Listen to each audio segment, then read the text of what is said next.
We're going to, for our next one, Hookers for Jesus, Exorcisms on the Rise, and we'll do Why is Elevation Church Growing So Fast?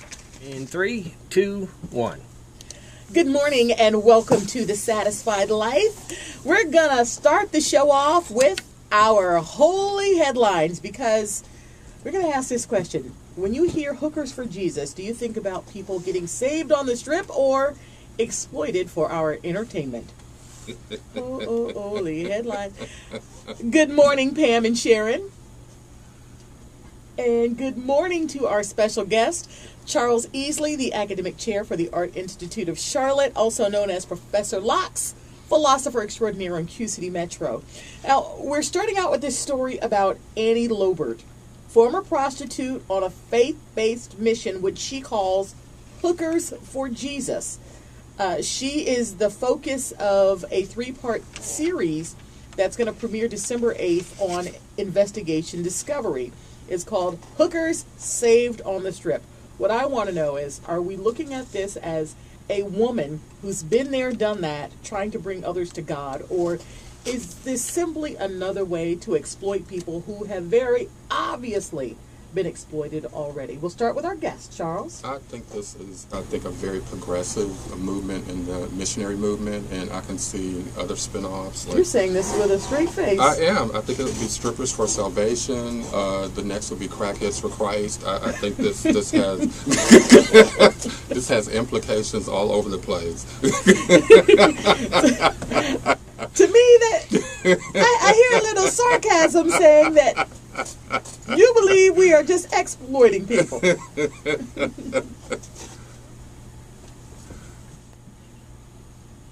That's what Annie Lobert, who is a former prostitute, is doing. She left the sex trade 5 years ago, and this TV series records how she has refused to leave other hookers behind. She believes in God, and she wants to teach other ex-call girls how to turn their lives around.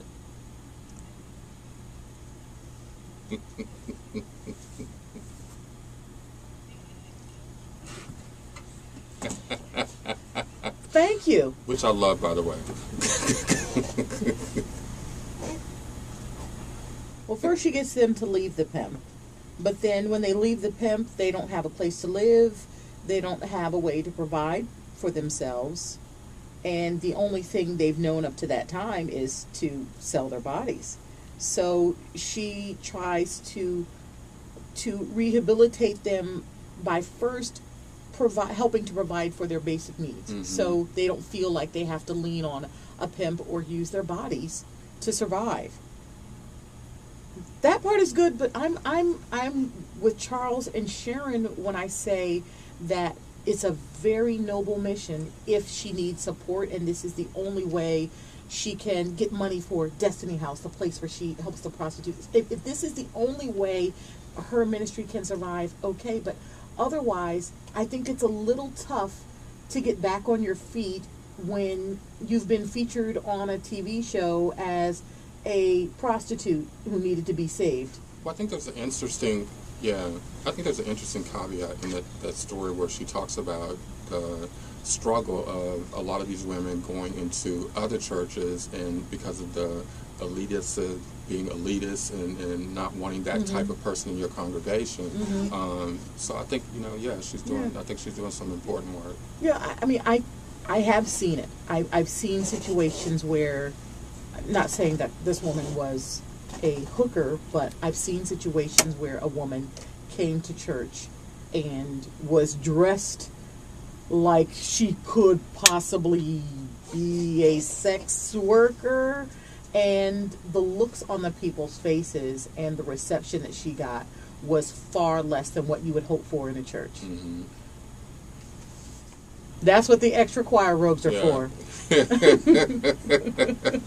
And Malcolm X says the most, segregated time is on Sunday morning, so, yeah. Well, I don't know if you saw this.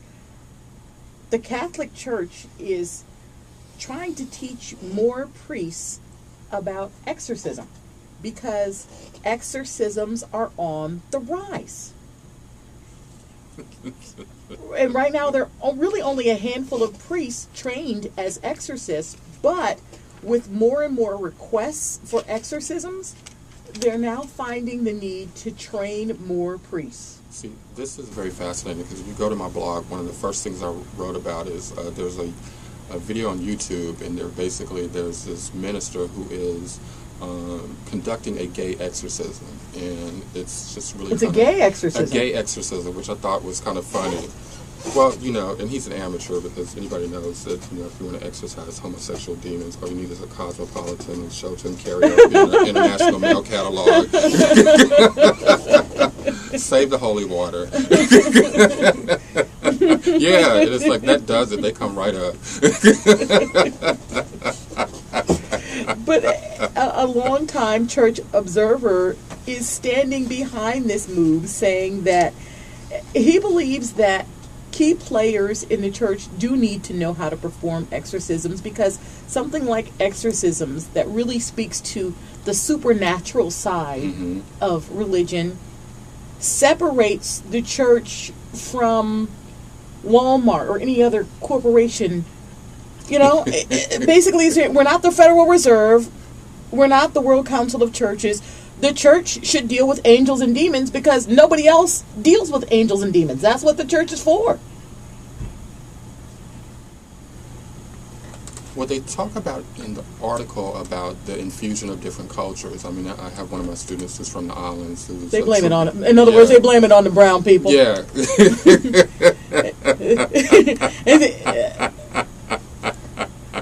Charles, you're speaking to what they call the influx of African Catholics to the United States, Hispanic Catholics to the United States, people from those cultures. From the islands, Haiti, all of that. They're practicing Catholics, but my mom has attended an exorcism. I don't know if she would want me to say that, so don't bring it up to her when you see her in public. But she has attended one. But there have to be like different levels. I would like to see a rate sheet or something. Are you going for like the general kind of like hobgoblin, or are we going for like the true exorcist where you really have to like do it? And can you get it on layaway?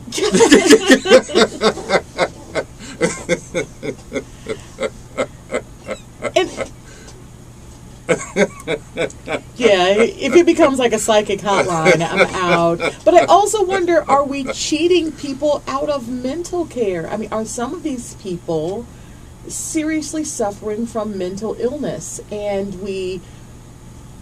while yes, prayer does change things, but there are also people who have the gift of healing, who have studied mental illness, who might be better used to treat someone who thinks they are possessed than someone who's trained as an exorcist. Right. Exactly. Or just your neighborhood crackhead. Well, what you need is rehab.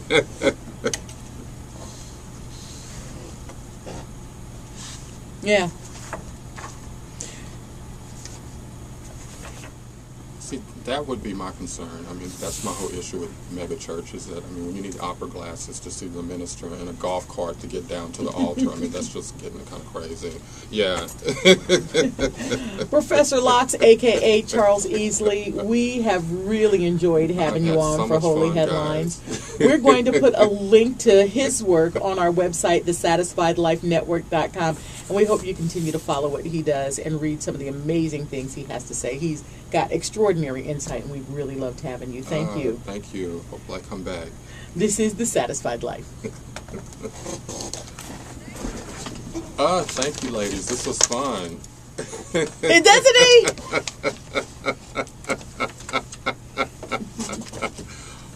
Thank you. All right. All right. Enjoy those animals. I have to get home to my 3 boxers. I enjoyed that thoroughly.